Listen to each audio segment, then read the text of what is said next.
Diabetes ఉందనుకోండి, one of the worst enemy for the I is diabetes అనమాట.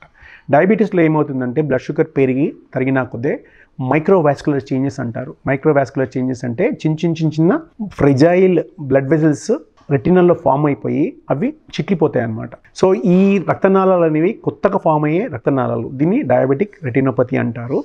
దీన్ని న్యూవాస్కులరైజేషన్ అంటారు. అంటే మనకి కొత్తగా రక్తనాళాలు కంటి లోపల ఫామ్ అవుతుంటాయి. దేనివల్ల? షుగర్ కంట్రోల్ చేసుకున్నందువల్ల. ఇవి మన అన్ని చోట్ల ఉన్నట్టు స్ట్రాంగ్గా హెవీగా ఉండవు, అవి సున్నితంగా ఉంటాయి. కాబట్టి అవి ప్రెషర్ పెరిగినా, డయాబెటీస్ ఫ్లక్చుయేట్ అయినా ఈ మైక్రోవాస్కులర్ నుంచి బ్లీడ్ అవుతూనే ఉంటుందన్నమాట కంటి లోపలికి. అది ముందే గుర్తుపట్టి మన దానికి ట్రీట్మెంట్ ఇస్తే కనుక ఆ బ్లీడింగ్ రాదు. బ్లీడింగ్ వచ్చిన తర్వాత వచ్చారంటే మీరు ఆల్రెడీ బ్లైండ్ అయ్యారు.